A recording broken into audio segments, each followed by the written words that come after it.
Herd hierarchy, power ranking time, Colin's top 10 teams heading into week 13. Before we get into that, let's get into my list. This was going into last weekend, and this is the new list. So a little bit of shaking up, mostly at the bottom here. There was one big drop at the top. So Detroit plummets to 6.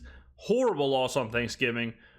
Really kind of tough to even figure out what's happening. The only answer is that Jared Goff is kind of regressing back to the Jared Goff of prior seasons. You know, if Jared Goff is going to turn the ball over, if Jared Goff is going to be a guy who throws interceptions and fumbles the ball and he's not as efficient as he's been, the Lions can only go so far.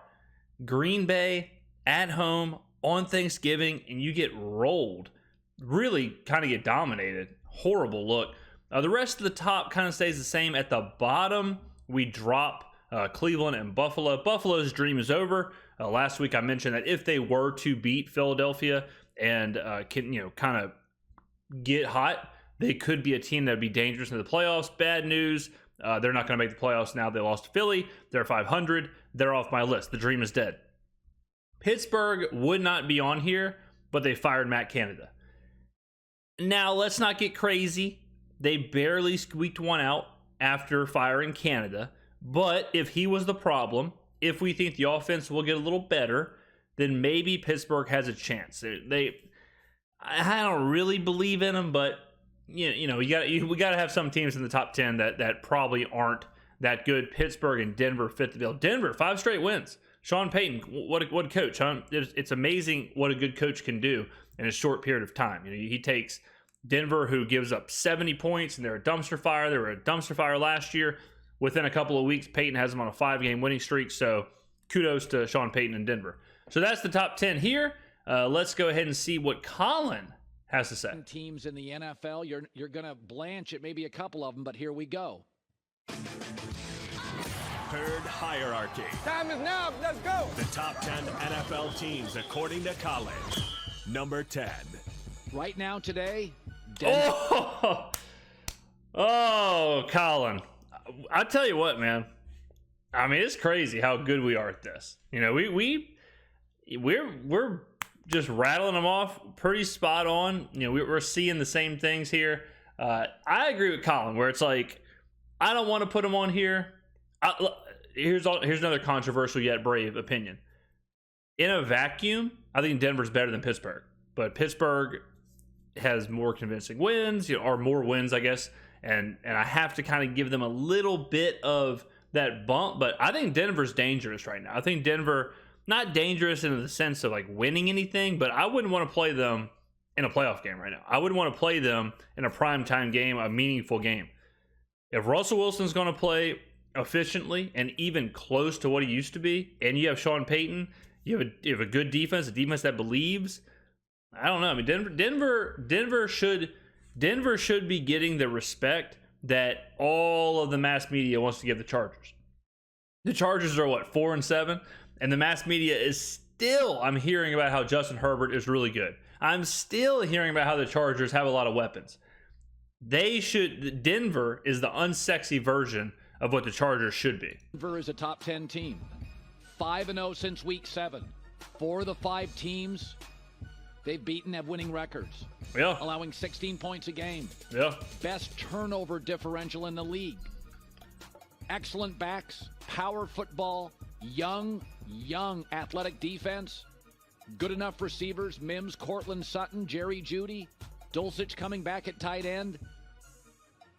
Dulcich coming back at tight end was not on my, hey, this is why Denver's a top 10 team bingo card. 20 touchdowns, 4 picks for Russell Wilson. This morning, that is a top 10 team in the NFL. Yeah, agreed. Number 9. Buffalo. Listen, they're crazy. But 6. Get them out. I mean, get them out. You know, it's over. They should. Now, you can sit here and say, well, James, they blew the game against Philly. They should have beat Philly. Agreed. But they blew the game against Philly. It is what it is. You know, when you are Buffalo and you've put yourself in this position where you have to basically win out, you have to beat a bunch of really good teams, and you blow one, and you go to 6-6, I have no choice. You know, Buffalo's season, as far as I'm concerned, is over. So, you know, a team that's dream is dead, dreams crushed? Should they be in the top 10? Should they not move off 9 after the loss? I disagree. 6 of their losses are by 6 points. They are what they were 3 years ago. Josh Allen leads the NFL with 20. I had the same thing with Minnesota last year. This deep into the season, when you're like, oh, their 6 losses are by 6 points or less. Well, they have 6 losses. Like Minnesota last year was, their 13 wins are all one-score games. Well, they got 13 wins. At some point, you have to just say, it is what it is. You know, at some point, you got to say, tip your cap and say, all right, I mean, what else do you want me to do? 24 touchdown passes and 13 picks and 16 total giveaways. They're one of the more penalized teams in the NFL. In fact, I think they're the most penalized team. This is what they are. They're not buttoned up. I called them the Mike Tyson. Just depends on who they fight. They'll knock you out in the first round or lose a close fight late because they're bad on the details. They're not even Mike Tyson anymore. They're a 500 team. They're 6-6. Like, they're not Mike Tyson. They're not Lennox Lewis. They're not whoever. They're just an average football team. But you can't tell me they're not a top 10 team in the league. They had Philadelphia beaten about 3 different times in that football game in Philadelphia. Except for the last part of the football game where they lost. So if they had Philadelphia beat three different times in the game, they probably should have had one of those times that they had them beat should have been when the clock was at 0. Because when the clock was at 0, they lost. Philadelphia. Number 8. Miami. I have my issues with them. The speedboat of the NFL. They're 1-3 against teams that are 500 or better. But yeah, I mean, Miami, I think Miami's good. The reason I like them right now isn't the same reason I liked them earlier in the season. The reason I like them right now is that their defense is getting better. Jalen Ramsey has been really good since coming back. Vic Fangio seems to have them playing well. And if Miami's defense continues playing well, we know what their offense can do.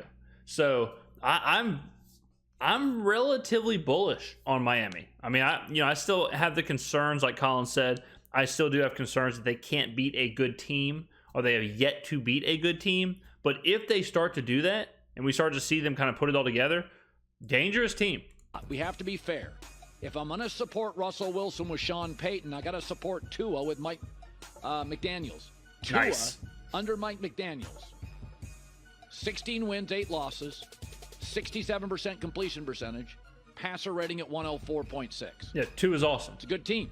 They don't have Tua's the good. defense of Denver, but Tua, with this coach and these weapons, feels like a playoff team to me. Miami. Yeah, they are. They're Number 8-3. 7. Detroit. Love their offense. Okay, so he had them at 6 last week. I dropped them down to 6. I'm surprised he didn't drop them further because that was a really bad loss. Really bad. Line and ability to control the clock with the run game. Jared Goff's gotten sloppy in the last couple of weeks. They have a hole on this team that is going to take them out of the Super Bowl running. They're bad on the back end of their defense, and I'm not sure this coaching staff can solve it. They're just not. They don't have the personnel in the back end. They're like the Chargers. They can outplay you and lose. They're nothing like the Chargers. They're nothing like the Chargers. The Chargers are garbage. The Lions are good. The Lions are just volatile. The Lions have players where they kind of have to play a little over their head for the Lions to be good and for the Lions to run the way they want to run. Specifically, Jared Goff. You have to get a good version of Jared Goff or this team doesn't work. When Goff is good, we've seen what Detroit can do. When Goff is bad, we saw what happened on Thanksgiving. Because they give up cheap stuff on the back end. But they have the number 1 ranked offensive line, the number 2 total offense. They can win shootouts, and they are capable of winning a playoff game, Detroit. Agreed. Number 6. I like Jacksonville. Jacksonville's good. And, like 24-21 at Houston, a road divisional win like that, tough. I tip my cap. Like that, it's not. People aren't going to say, oh, this is the sexiest win ever. You go on the road in division and you win against a hot Texans team, pause. Like that, that's very impressive. Jacksonville's good. I think Jacksonville, I don't know if their ceiling is that high. I don't know if their ceiling is, Super Bowl or win the Super Bowl or even represent the AFC in the Super Bowl. They are a good, buttoned-up organization who's learning how to win. This is a very important year for Jacksonville. This is the year where Jacksonville is going to, Trevor Lawrence, Travis Etienne, all the guys are going to learn this is how you win football games. This is a winning culture. This is a winning franchise. And then next year and the year after, they got to build on it. But this year, right now, I'm very impressed with Jacksonville. I thought they'd be worse than this. This is something that so far I was wrong on. I didn't think they'd be this successful. I thought they'd be good, but in my eyes, good was like, 11 wins or something. I didn't think they would be fighting to be the 1 seed. Penalized team in the NFL. Only undefeated team on the road this year. Do you know that? 6-0 on the road. That says something. Yeah. 6-0 on the road this year. I like Jacksonville. Same. Do I think they can win a Super Bowl? No, that's my top 4 teams in the league. My top 4 teams, I think, are Super Bowl teams. Jacksonville can win on the road. Star quarterback, clever offensive coach. I got him at 6. Number 5. Dallas. They crushed. So Dallas, now and this might surprise some people. I've been saying the same thing about Dallas all year long. Made a video on it that was released Thanksgiving morning. That video, I said, is Dallas a Super Bowl team? I don't think so. I said they're pretty. They beat bad teams. They're shiny. They put up a lot of points. They're fun to watch. Whatever. Then they go out, do exactly what Dallas does. What do? You in the back. That's right. They beat the hell out of bad teams. Boat raced Washington. Now, I gave this a think.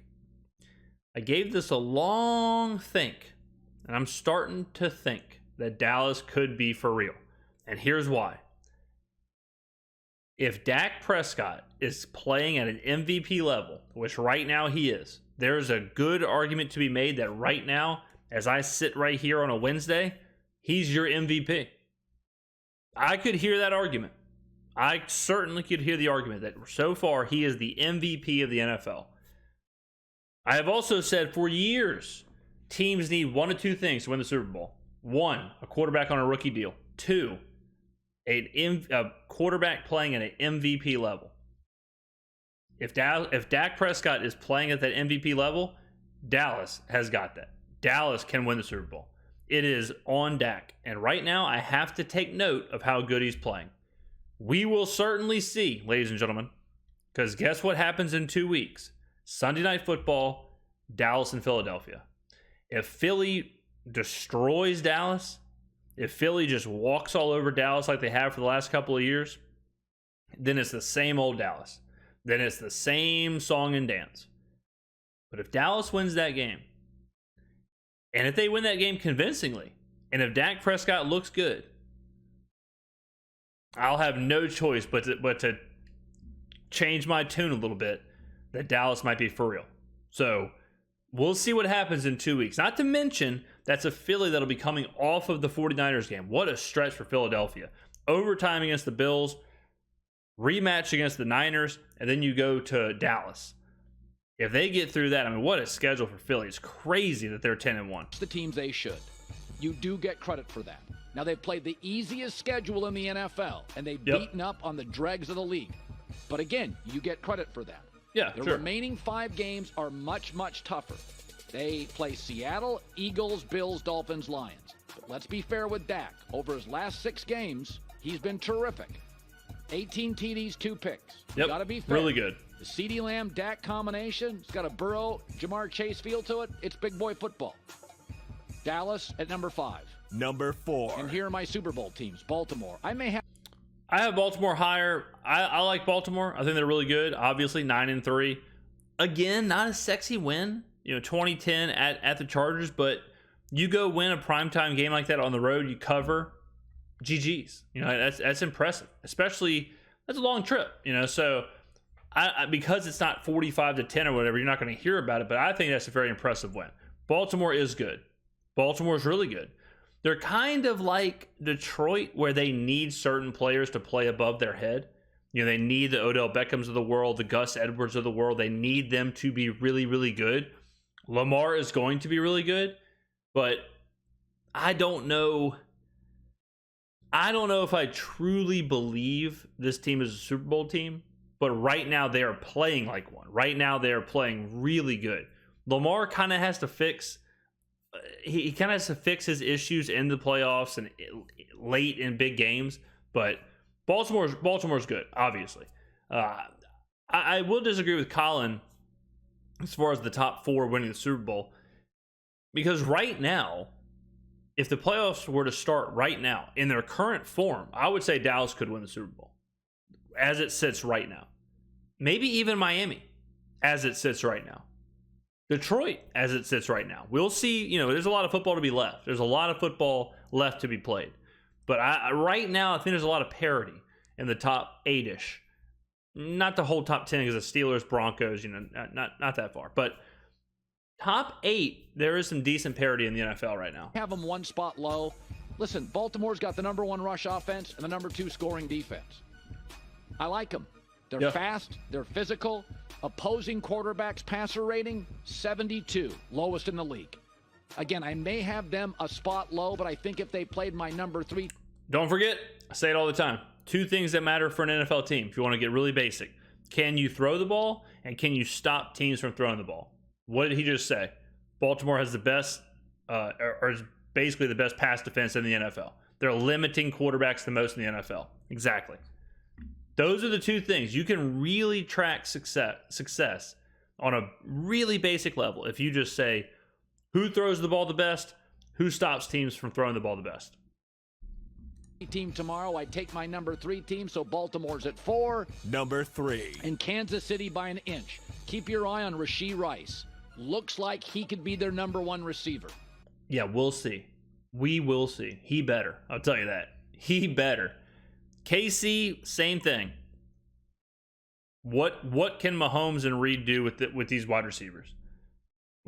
In the regular season against teams like the Raiders, who they dog walked last week, it'll work.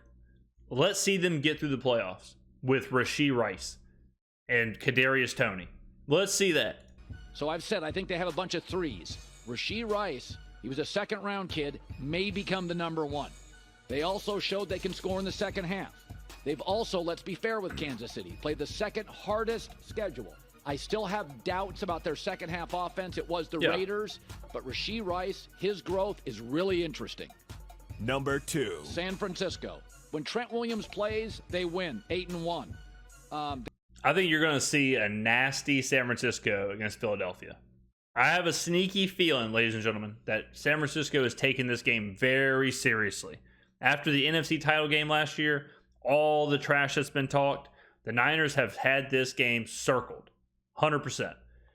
If they go out there and put it on Philly, that will prove a lot more to me about Frisco than it does about Philadelphia, because that'll mean like they can crank it up another notch. They can crank it up. And when do you crank it up the most? Playoffs. So a team that shows me when they want it, they can go get it going into the playoffs, that's big. There's a good chance that San Francisco is my number 1 team if they beat Philadelphia. That'd be a statement for sure. They are so talented. The roster is so nasty, so deep. It's a little hurt as far as like some of the safety, tearing his ACL. But Colin's right. When Trent Williams is in there, watch out. They lead the NFL in turnover differential. I think they have the most weapons in the NFL. Probably. Philadelphia beats everybody narrowly. They can blow people out. If they have their people, they blow people out. Devo, Christian, Kittle, Ayuk. Those are dudes. And I think they can beat you in multiple ways, so I have San Francisco at number 2. Number 1. Listen, Philadelphia. Don't have a choice. 10-1. They're 10-1 with one of the hardest schedules in the league. All right. I mean, you just heard it. Buffalo. Then we're playing Frisco. Then we're playing Dallas. Just played Kansas City. They're finding a way to win. Philadelphia is really good. Let's not hide it. Jalen Hurts is really good. DeAndre Swift is really good. A.J. Brown is really good. Offensive line, really good. Defensive line, really good. Devontae Smith, really good. The team's just good. And the biggest thing about this team is they just win. They find a way to win. Buffalo is really good. They're 6-6. Philadelphia, they don't sweat it. They're down 10, no problem. Down 10.5 on the road, no issue. Raining, no problem. Perfect weather, good. Winning a shootout, no doubt. Winning a tight low scoring game, sure. Jake Elliott, 59-yard field goal to send it to overtime in a thunderstorm. Nails.